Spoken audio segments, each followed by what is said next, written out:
Welcome to Bobby Owsinski's Inner Circle. I'm Bobby Owsinski, and this is a show all about music, music production, and the music business. My guest this week is studio designer John Brandt.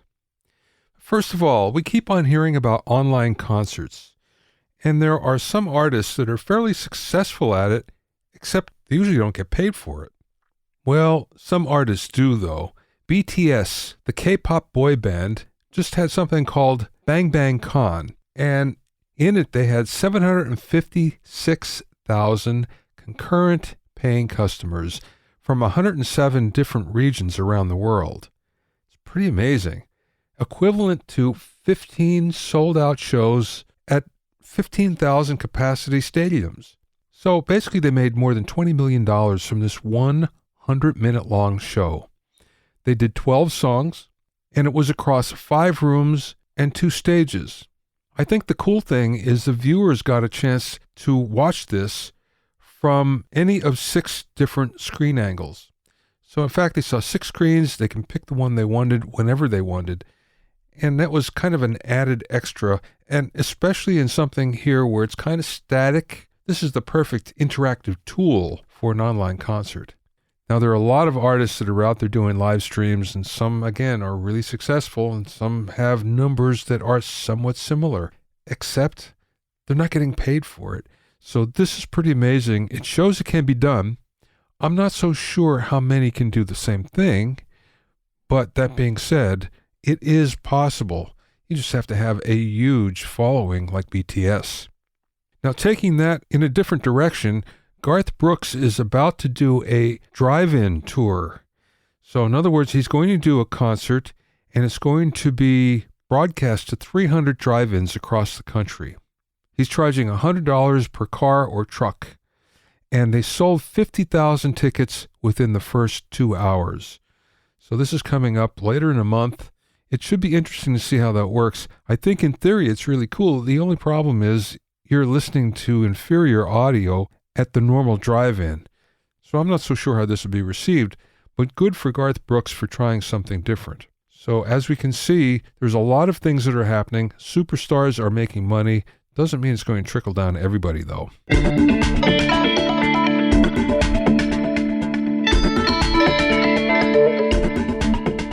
If you have any questions or comments, you can send them to questions@BobbyOInnerCircle.com. You can also sign up for my free vocal mixing techniques mini course at BobbyOwsinskiCourses.com and download free ebooks and PDFs on mixing, production, mastering, and social media at BobbyOwsinski.com/free-resources.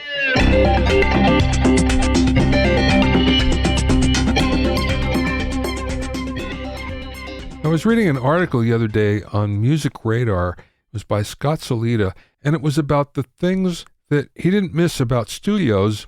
And I was reading it, and certainly I took it to heart because I felt pretty much exactly the same way.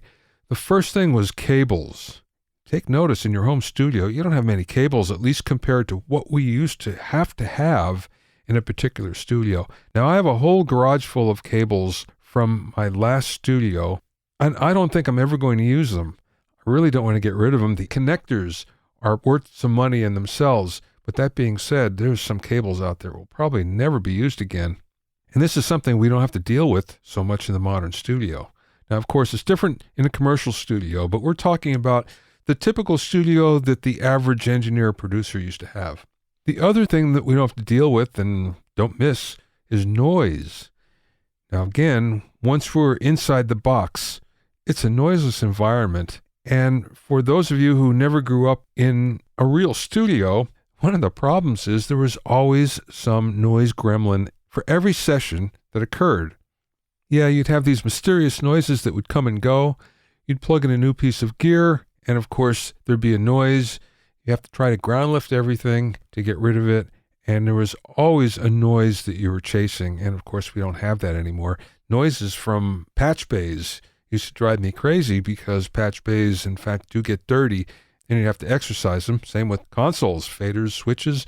If you had channels that you didn't use, they get dirty and noisy.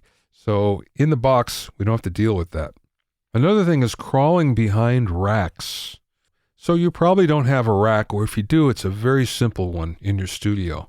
Unlike the racks that we used to have of all sorts of gear, and we'd have rack upon rack upon rack. And inevitably, you'd be crawling behind it with a flashlight, once a session at least, trying to interconnect something, or trying to chase down a noise, or trying to figure out why something wasn't working. Don't miss that at all. No headroom.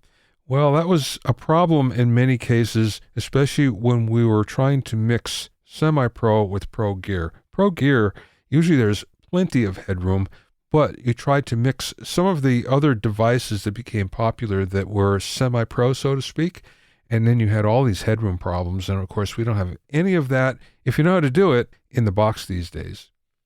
Tuning issues. Well, you still have to tune your guitars, you still have to tune your instruments, but the fact of the matter is, when it comes to synthesizers, we don't have any of those problems that we used to have.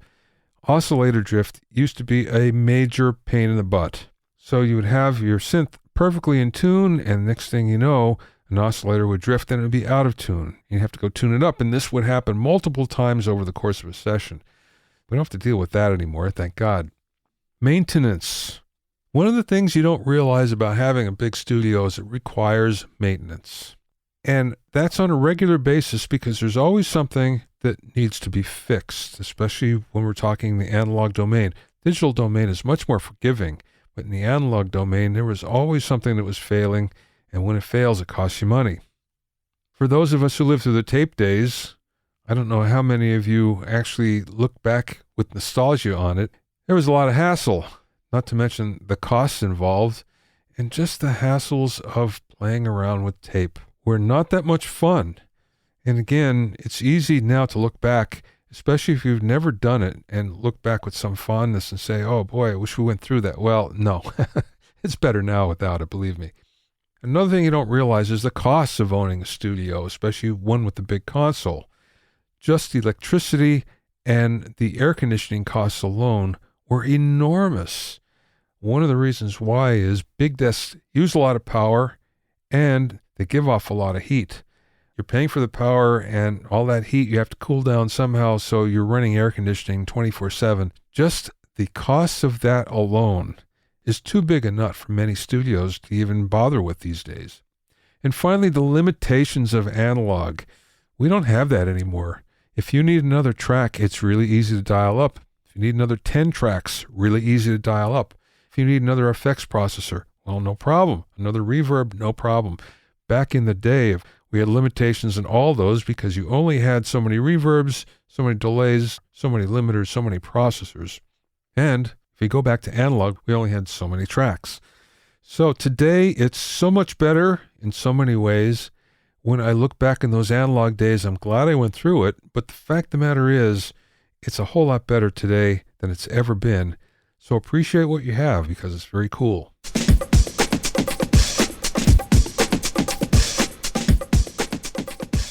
My guest this week is John Brandt, who's owned studios and built custom audio equipment in both the UK and Nashville before delving deeper into the world of studio design. John's company, JHBrandt Acoustic Designs, now provides design and consulting services to music studios, commercial video and cinema facilities, home recording studios, home theaters, presentation and conference rooms, performance and entertainment spaces, educational facilities, and industrial acoustic applications all over the world. John also freely shares advice on most of the popular online audio forums and has numerous helpful articles on his website. During the interview, we talked about how much the science of acoustics has changed, his approach to different types of design jobs, the pros and cons of mass-loaded vinyl, the latest in acoustic treatment, and much more.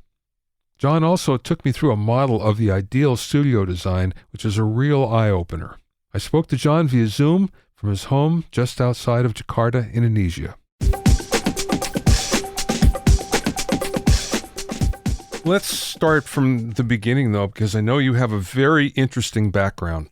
So let's go back to the beginning and tell me how you started in the business. Well, I started out.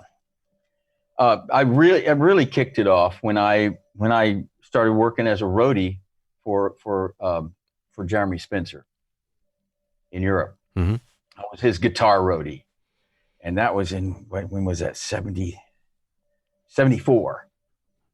That's when it really kicked off. I graduated high school in 1971. Mhm.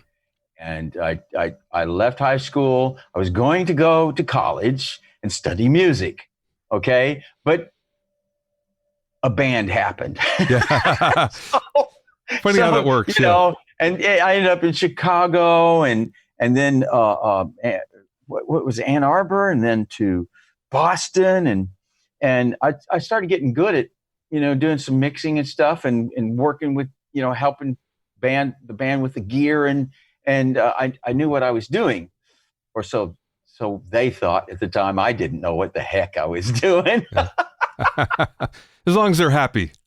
Yeah, so I got a call to go to Europe to help this new band they were being put together for some like the Guy Lux show in Paris, and here I meet Jeremy, and so I worked with him for, gosh, I guess it was about eight months or so, maybe longer. I don't remember. It's really fuzzy back then. Yeah. And I toured Europe with several other bands and did a bunch of stuff, and ended up in England. Married an English girl, and I had two kids, and one is now my son is a live sound engineer, and does very well in LA. He works in LA. Mm-hmm. And my daughter is in London. She's an actress. Okay, so how did that take you into getting your studio design chops together? Ah, man, lots of tries. I think my first studio design was back in 91. Really, I mean, this is the really try to studio design in 91. I worked with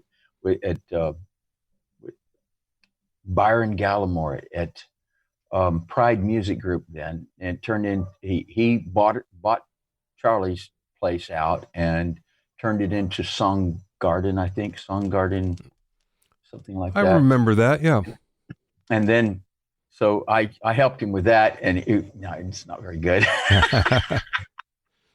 And then I got the idea of, well, you know what? There's a roadmap to all this, and I'm sticking with my technical stuff. Always technical, always installing consoles and modifying them and electronics and stuff. And that's how I know Bill Whitlock and from his papers and stuff. I don't know him well. He's not like a buddy friend of mine. No, but we've spoken and had sent emails back and forth, and I share some of my designs with him and stuff. But and that's where I got his 2010 paper on the AES ground loops, the rest of the story, which is talking about the twisted live and neutral in studios, running the live and the neutral twisted with the ground straight. And it's solving so many problems. And still today, studio designers don't understand this, and they're just wiring it like the old thing and running the electrical up here and the audio down here and making huge loops. Yeah, right. Anyway, and I worked with Neil Muncy in '98, who taught me about the zero loop area concept. It was fantastic, and it just changed my whole world. It was great. So, and been incorporating that into studio design since. Mm-hmm. Like I said in some posts on Facebook and in other blogs, that don't try to design this stuff yourself. I mean, some people get lucky. Yeah. Some people get lucky. I mean, what's his name that did Power Station, the producer? Oh, Tony Bongiovi. Oh, yeah, Tony Bongiovi. I think he got lucky, really, honestly. Yeah. It was really good. It was very fortunate. And, but few really get lucky, and this is why I say, 1979 was the year that LEDE RFZ criteria was published. Yeah. That was over 40 years ago. Yeah. If you look at 40 years ago in medical research, where were we? In cancer research, look at it in particle accelerator research. Where were we 40 years ago? We were light years behind back there. Yeah. Okay. Yeah. Long time. And in the field of acoustics, a lot of research is going on. A lot of people are researching and coming up with new stuff and papers are being published daily. And, I try to keep an eye on them. I got my head down most of the time and they go over my, I miss them. But ever so often, okay, I'll read that. And some very interesting stuff and some really good insights have come out. Now I know that both Hidley's and Newell's non-environment designs were cutting edge at the time. They were really, really very good, but the problem with them is they're not good for human beings. Yeah. Right. Because humans don't like sitting in an anechoic chamber. Even though you've got a reflective front wall and the floor, it's still anechoic everywhere else, and it can be disconcerting. And our primitive part of our brain wants to fight or flight, Yeah. And it stresses us out, and we don't know what that is. But when you go, gosh, I'm fatigued, man, I got to go out and get a cigarette or a cup of coffee or some fresh air, something. Yeah. And so you have to solve that problem with reflections, but you got to keep those reflections way below this Haas trigger thing. Right. And they talk about that with the LEDE concept, RFC. You need to have it in the Haas trigger. No, you don't. If you do, you're going to notice it and you're going to adjust according to what you hear. So, and here I get into the meat of why we wanted to meet. Yeah, yeah. And that is the capricious quality of the LEDE or RFC concept. It's capricious because you go to one well-built, well-made LEDE or RFC room, same criteria, just flip. Yeah. You go into a well-made room, you sit down to work, you go, oh, okay, wait, let me play my reference material and get my head around this. Okay, oh, I see, and walk around the room. Okay. And then you sit down and you can work after a day of acclimating yourself to that situation. Okay. Now, if you're really good, like Eddie Kramer, goes in and he listens to, okay, got this. And he gets to work and he nails it every time. I mean, these guys, unbelievable. Anyway, so you go, you get your head around it and you get to work and you do a good job. Then the next day or next week, you go to another studio, similar concept design. You sit down, oh, this is really so messed up. And you have to recalibrate yourself again. In other words, as Tom Hidley always said, when you are sitting in a control room, when you're trying to design a control room, you want the truth. That's all you want to get is the truth. You want accuracy. But if you have reflections that are causing comb filtering and all other phase issues, it's not working, is it? You might as well just stay home and use your headphones. Yeah. You might as well just, I don't know. Don't spend all that money. It's not worth it. Now, see, I think we're coming from different places here. I know we're coming from different places. Yeah. When I recommend that somebody does an RFC, it's always because they have a home studio. There's nothing else. They have nothing in their room. And it's just a cheap and easy way for them to get something that's better than they had. So I never recommend that they build their studio around that concept. It's like, okay, you have nothing now. This is going to make it a little better. Correct. Just so you understand. Absolutely. No, I do understand. I really, really do. And I have conversations with new people all the time, every day, a couple of them. We have interviews like this. Yeah. And, as Clint Eastwood said in Dirty Harry, he said, man's got to know his limitations. Yeah, right. And if you know your limitations, then you can work with that. I got a small bedroom. I want to make it usable. Okay, do this. RFZ. That will fix it enough to get you started. And it'll teach you about tuning your head. That's good. It's all good. But then when you go about to spend money to build from the ground up, or you rent or buy a warehouse and you build a studio and then go to the damn RFZ concept, what's wrong with you? Here, I got a new pistol. I'm going to shoot myself in the foot. Yeah. Forgive me. I want to. I speak fluent French. I'm not talking about French from France. I'm talking about French as an American slang. Okay. I want to say these words sometimes because it's the only words that define this so clearly. But I don't know if I can on your podcast. Anyway, Okay, let me ask you a question. So you've been doing this for a long time, and obviously there's a certain amount of trial and error, even if you're guided by some wonderful mentors, which you were. When did you get to the point where you went, I think I have this now? Oh, that's every year. Every year. The next year I go, oh, shoot, what was I thinking? Oh, man, that's so messed up. Yeah. If you're really looking for excellence and you're trying to do better, that's how it will be. In an engineering career, in a mastering career, in a production career, it's always that way. Yeah, but at a certain point you go, okay, I think I have this figured out enough that I know I'm going to give the client something that they're going to love, rather than when you first started anything, it's like, I hope they like this, rather than you get to a point and you go, I know they're going to like this. Well, frankly, just to be brutally honest with you, and people go, what? Only that long ago? 5 years. 5 years ago. Prior to 5 years, I could definitely improve on those designs. Yeah. Prior to actually 2 years ago, I can improve on those designs.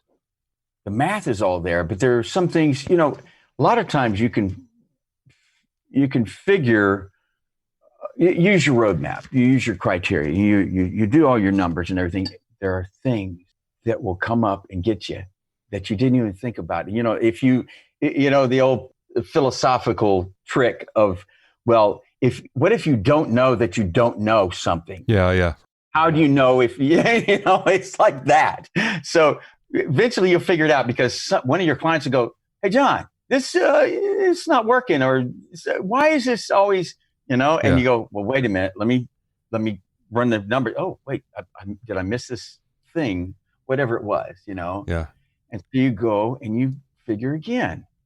I looked at your website a lot yesterday, and one thing kind of jumped out at me, and I understand you're outside of Jakarta, so you're far, far away from most of your clients. So you can't do on-site research at all. It must be very difficult to do this from afar, because I know there are so many different things that you learn when you go on site and you actually look at everything. You go, oh, you didn't tell me about that. Oh, wait a second. Oh, you didn't even know that was happening there. So how do you reconcile that? I reconcile it with, a requirement with my clients that we have very good communication, and we do this daily. With all my clients, we have scheduled, and we go through things. I've got a client in Australia right now that I designed the project 3 years ago. He really hasn't done it yet, and he's just starting it.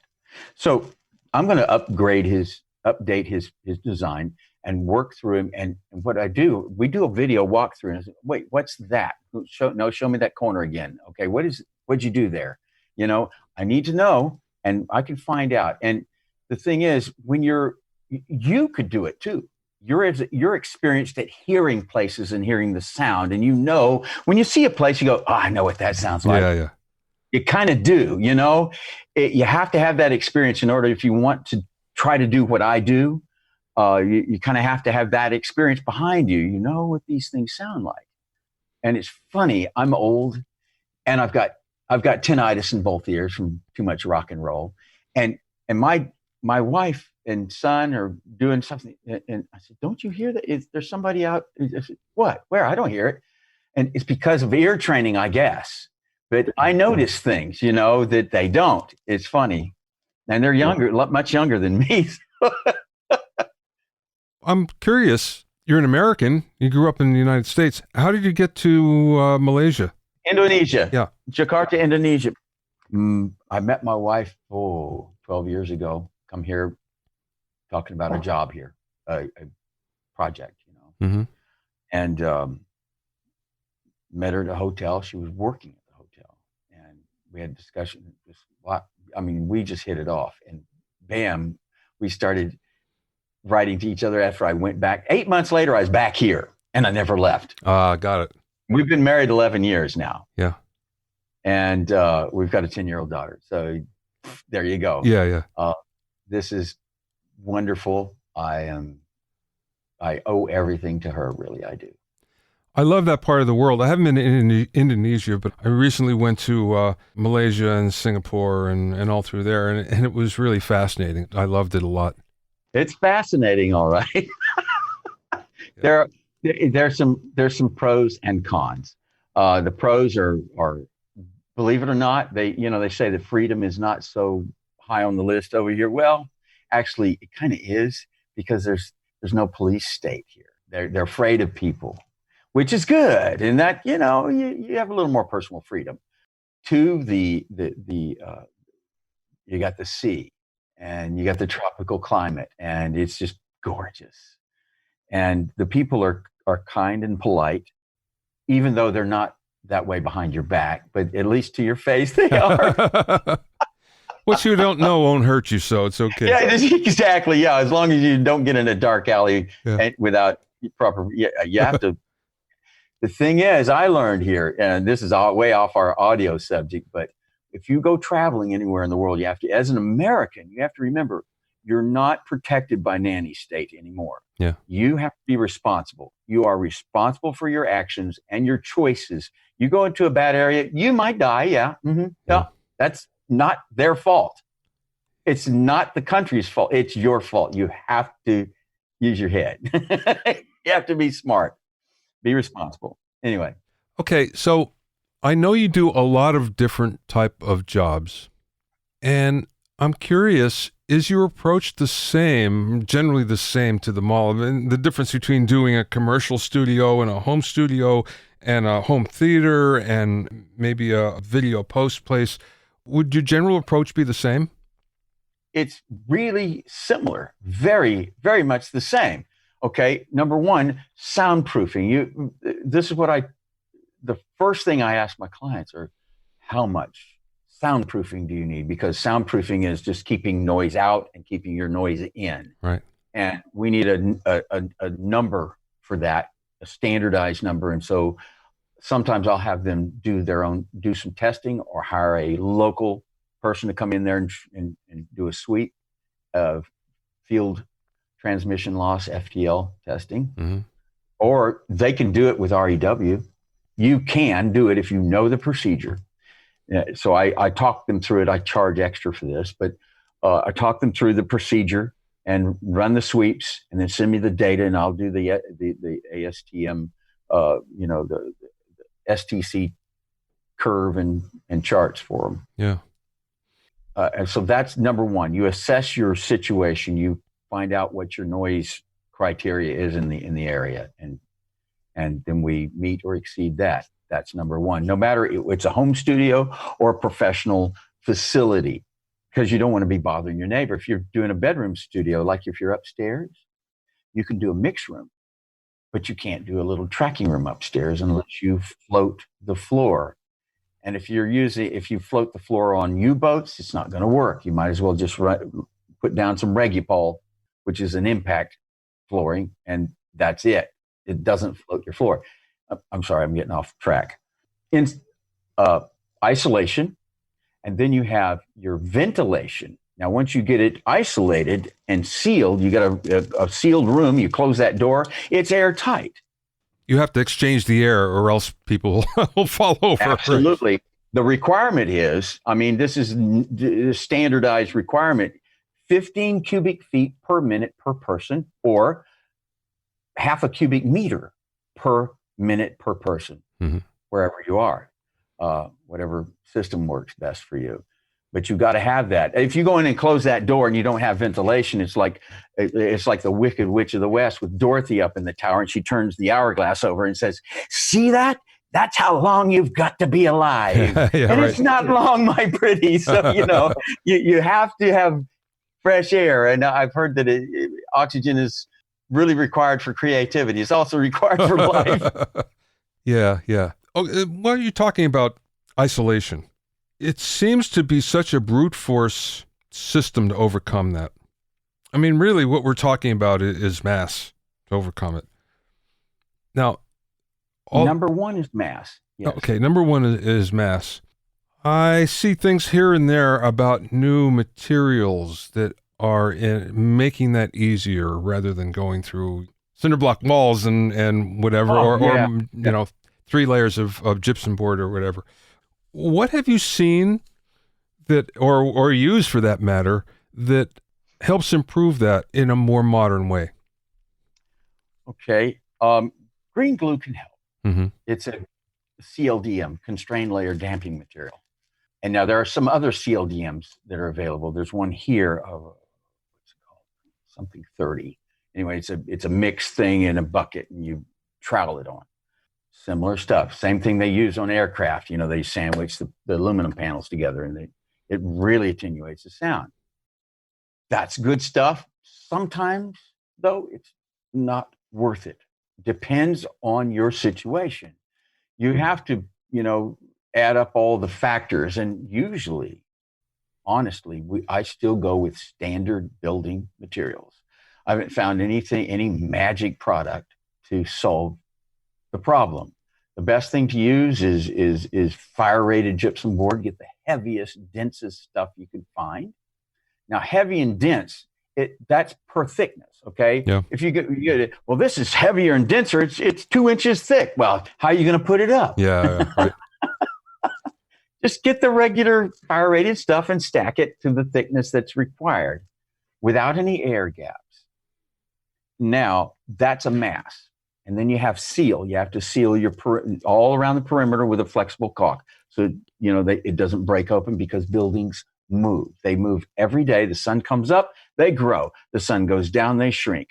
And everything shrinks and expands at different rates. And so things are going to open up if you don't do it right. Anyway, that's the mass approach. Then you have the air mass approach, which is a spring function. It's a resonance function, and you can multiply your sound transmission loss incredibly by using that approach. Usually requires a lot more space. Yeah, that's the downside. That is a downside. It's just one of those things, though. It is physics. That's been used for years. That concept has been used for forever almost in recording studios. They found that it works, and like the old man said, if it's not broke, don't fix it. But I have a little Facebook booth group, voiceover artists and booths. I'm just trying to help people with doing their voiceovers and stuff and reading books and whatnot. It's just a little tiny thing. See, it's a different approach than studios, really. And right here, I don't know if you can see it. I got this panel here that helps my mic sound better in my concrete office room. I've got panels behind me. See those fancy pattern there? Those are panels that I just stuck up in the corner. Now, those are panels, which I don't normally do in studios. This is for voiceover. It's for conference rooms and different things like that. That's what these are for. And they work fine for that. It's for voice frequencies from 125 to 4K. Now, I really got off the subject there. My little voice group, I've had a lot of posts talking about, well, I automute, I put automute on this side, and then I put gypsum board and stuff. I said, if you use your MLV and then you put gypsum board on it or drywall on it, you've defeated the purpose. You might as well have used just an 1/8 inch drywall there instead of the MLV, because it kills it. It kills it dead. If it's limp, it works wonders. It works great. And the application for mass-loaded vinyl and that sort of thing is in curtains or big blankets like they sell from, who is it? Kinetics. Kinetics sell these blankets for industrial use. They have grommets on the top. You hook them around your machinery that's on the warehouse floor, making all this noise to quieten it down, and it does a great job. Mm-hmm. But for studios, no. I've used MLV in mobile rigs. Okay, taking a mobile caravan and turning it into a little studio, where the steel or aluminum sides come in and they're ribbed, and they have ribs going around, and you can attach the MLV to the rib and then add ribs to that, build it out. And so the MLV is left limp, and then you've got your panels inside there, and it does a great job with this much space, just do your soundproofing in. And you can't put gypsum board in there because you hit a bump and everything cracks and falls. Yeah, right. Yeah, so it's one of those things. So we talked about isolation and your thoughts and approach Let's talk about the inside of a studio, forgetting about the soundproofing. Let's just talk about acoustic treatment for a second. So I know that's evolved over the years, and the whole concept of how you treat everything has evolved quite a lot. What is the state of the art now? State of the art are two ways. One is multiple layers, which is what I use, or membranic a system like Thomas Johnâ uses, Northwood Acoustics.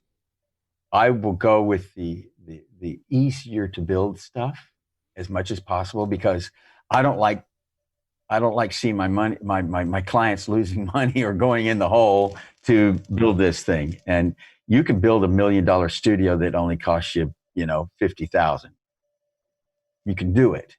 It just has to be done right. And you can use some cheaper materials as long as you don't skimp on the ones that count. I use different densities of materials for the absorption, and I use air. I use lightweight fiber. I use Dacron, which is a very low GFR. Mm-hmm. And then I use a little bit of rigid rock wool or glass or rigid, fiberglass like the 703 stuff. But I only use it in 1-inch pieces, not 2-inch. I use it more like a panel. And the only 2-inch pieces I use is smack dab on at the pressure zone on the wall, right in that boundary zone. So that's where it really, really shines. It really works well. But I don't use rock wool or rigid fiberglass as a rule for treatment. It's a boundary thing. Gosh, I should show you one of my latest designs here. I'll pull this up. Here's I've got two versions. One is a hard flush mount and the other is a soft flush mount. Most of my builds incorporate a soft flush mounting of the speakers. Yeah. They work very well. The only problem with any kind of flush mounting is floor bounce. You're still going to get that. And it usually exhibits itself as a dip right there between 100 and 200 or somewhere around there. And it's frustrating as heck. And I think I've solved the problem by revisiting some of Tom Hidley's stuff. So the thought there, what I've always felt is that you actually need that to some degree because it gives you a sense of realism in the room. And if you deaden that too much, then in fact it sounds unnatural. Floor bounce is something that we're used to. Well, true. This is true. But when you're listening to a source, you want to hear it just clean and clear without that. Well, you don't want a resonant frequency or anything. Yeah. Right. We want to get rid of the phase cancellation, but we want the floor because the reflective floor keeps that RT60 up. So it maintains a level of realness. That, I think, is what you mean. Yes, right. You go into a carpeted control room and it's so good, you lose a lot of that top end and you lose that sense of it. And there's a lot of things that I do in rooms to keep the top end in the room longer without affecting your mix decisions. It's there, but it's not noticeable, but you would definitely notice it if it weren't there. May I share my screen? Yes, please. Yes. Okay. This is a wireframe view of one of my latest designs. I'm going to go into conceptual here and rotate a little bit and remove some layers. I'll take the ceiling off first. Now I'm going to remove the top, which is a concrete box. Now this is ideal. This is like, well, if you could do what you wanted, this is the way to do it. Yeah. These are our TGI joists. This is, ceiling gypsum board. These are wave guides above the drop ceiling. Okay. Let me Interesting. go around it here.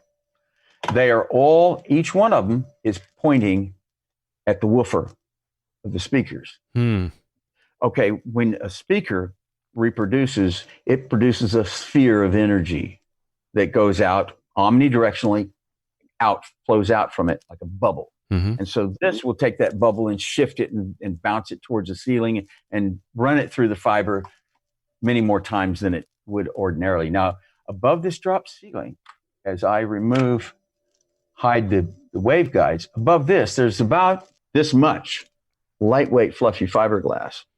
Now, in the ceiling, I haven't put the HVAC in yet, which I shall do. This is just a design concept in progress here. Now, here is our hard flush system. And that drop ceiling was down to about here, as you can see the top of this. How high is the ceiling? So I have to measure it. Let's see. Probably 14 feet. Okay. Something like that. This drawing is in metric. I've become very accustomed to metric, and I love it. I wish the United States would go to metric, because the imperial system is pain in the butt. Jimmy Carter tried. Yeah. There'll be a few more generations, I'm sure. Yeah. Anyway, I've got our systems flush mounted here. This is a concrete wall cladded with a nice finished plywood, really nice wood. And amps are embedded here and connected very directly to the speakers. I'm showing the ATC 110s and some rhythmic subs there. You know, I was going to ask you what would be your preference for monitors, especially soffit-mounted monitors. Would that be it, ATCs, or is that what the client wanted? I love ATCs. They are so truthful. Yeah. And I will repeat what Tom always said, is you want the truth. That's what you want, is the truth. PMCs aren't bad, but they have that rise on the top end that I don't like. And a lot of people tend to put the toilet paper over the tweeters on those things, like you used to do on the NS10. Yeah. And they need to fix that. And I put subs in the back in this room. Ah. I've got a diffuser. We got 4 subs in here. So it's this bass management system, and it's really accurate that way. Yeah. Okay. This is a very deep back wall. Very important to trap the bass. We've got this diffuser. Now, this diffuser you're not going to hear this. You're not going to hear it at all. Your subconscious will. Mm-hmm. This is a Prime 1151. It's not a Prime 7 like most garbage is out there. The Prime 7s are for conference rooms or for LEDE rooms, which, that doesn't work. It just doesn't. You hear it and you compensate for it with your knobs. So you won't hear this, but this will give you a sense of a back wall, because right here, as you can see, there's no bloody back wall. I mean, it goes deep, really deep. What's the volume of the room? How deep is it, just out of curiosity? Let's see. All right, hang on. Let me pull up my... It looks big. Yeah, it is. It's not that big. It's really not that big. This is the volume of the room. The volume is 185 cubic meters, or 6,500 cubic feet, but that also includes a 4-foot space underneath the floor. So we take that away. The height is not 457. It's subtracted. It's probably 327 or something from the floor. Yeah. Okay. So it's not 15 feet high. It's more like 13 feet. Yeah. Okay. I get it. But it's plenty of volume. Yeah. No, it's a nice size, actually. Yeah. It's not too big and it's not too small. As you can see, the man isn't that little in here. Now, if I take this away, and that's a grill that goes over this floor trap, that goes down about 4 feet. And this is an anechoic chamber underneath. It goes under the whole floor. And it also appears in the back. It comes up through the back to the waveguides. This back is about 3.5, 4 feet deep. Wow. Okay, that's new to me, doing that. I don't think I've seen that before. Well, this is done in NE rooms. It's done like this in non-environment rooms. The sides are done a lot deeper in non-environment rooms, but I found it unnecessary. So you have a point source here. This is your point. This is where the sound is coming from. It's flowing from front to back, and it's raking the sides of this treatment here, which is, it's going through a lot of this at an oblique angle. And so it goes through. It's really deep. It's deeper than you would think because of the angle of incidence. They're 12 inches deep, so that it's not thin. Yeah, that's a good size there. That's why you probably couldn't do this in a room that was constructed already. No, No, you can't. This is from a ground up. correct. It's the only way to do this is ground up. This, I'm going to hide all of this, and we're going to go back to conceptual. I'll show you my basement. This is what's going on underneath. It's an anechoic chamber. Wow. So what this does, it traps your width mode and your length mode, which are the most crucial in the room. And then that's totally trapped because if I look at top view, you can see the flow, the way it flows from the front down through and then up the back. It's like the Roach Motel. They check in, but they don't check out. Yeah, right. Wow. Very cool. Here's a side view of it. This is with everything. You see the waveguides in the ceiling. There's fluffy fiberglass filled in here, not shown for clarity. Mm-hmm. And there's fiberglass around behind this angled plywood that I didn't elaborate on. And we were talking about reflections and reflectivity and keeping the high frequencies in there. On the sides, I have these angled reflective slats that are pointed to the back of the room. They deflect anything from getting to the engineer, but they keep the energy in the room a little longer. Same way with this angled plywood along the sides and walls. How big is the shell on this? How thick are the walls in the shell? I got 250, 250. That's 10 inches. And it's what? No, this is poured concrete. This is an idealized concept. Okay, so remember, there's ideals and then there's reality in the real world. And you'll notice all the corners, they're perfectly 90 degrees. Real world, you'll never see that. Well, it's funny because there is a studio. My friends at Oasis Mastering up the street from where I live here, they're in an Augsburger room. Yes. And it was originally built for ADR. And when the Post company went out of business, they took it over.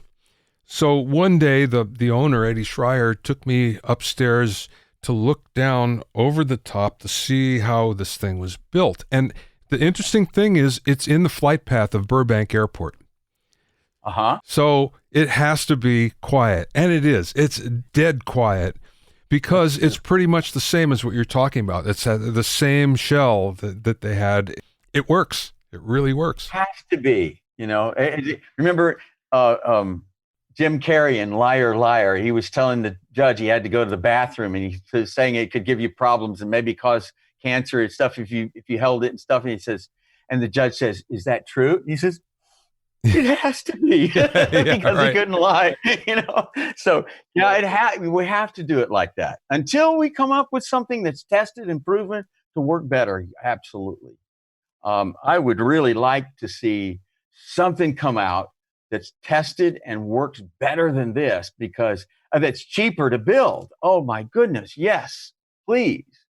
Well, every now and then I see some things that are a paper of some experimental treatment that someone's working on that always sounds real good, but I never see the product thereafter, which kind of tells you where that's going on.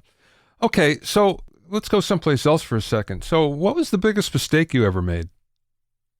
Oh my goodness. I think angling speakers. Hard flush mounted and then angling the speakers. That, let's see, one time, this wasn't really my fault, but I didn't have the information and it was ignored and we had soundproofing issues. So it's important if you're working with a designer that you tell him everything. Yeah, sure. You make sure you give him all the data. Anyway. Yeah, it's funny. I worked at a brand new studio. It was in a small little industrial park here in Chatsworth, I think.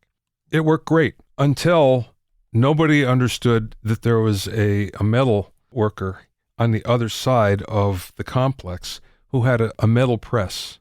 And every time this press came down, everything shook. It will. So they had Fleetwood Mac coming in after my session, and they stayed for a day and then left because they couldn't work.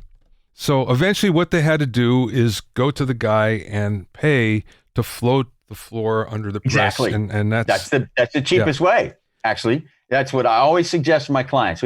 We had a place in, where was it? Taiwan. They had a studio on the 13th floor. On the second floor, there was a print shop, and they had some big presses going. And I said, the best thing to do, you need to go down there and you need to get them to install this, do this. And they did, and it solved the problems.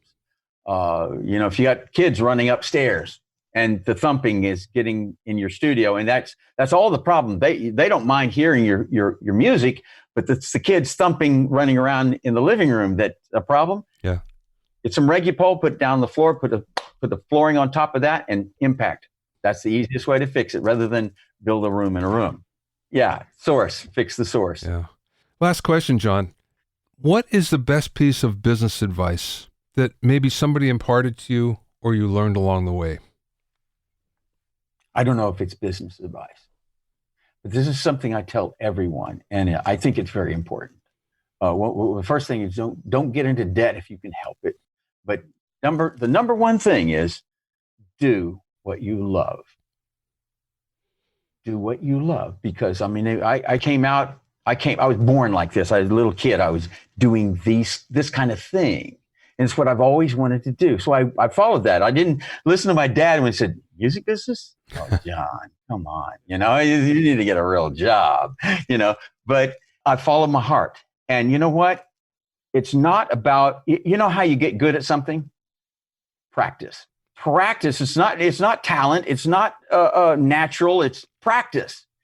But those that are called naturally talented or naturally good at something, naturally good at math or good at drawing or good at music, it's because that's what they love to do, and they do it all the time, and they get good at it. So if you do what you love, you'll be good at it, and you'll rise to the top of your whatever you do. 10,000 hours. Yes, sir. Oh, my.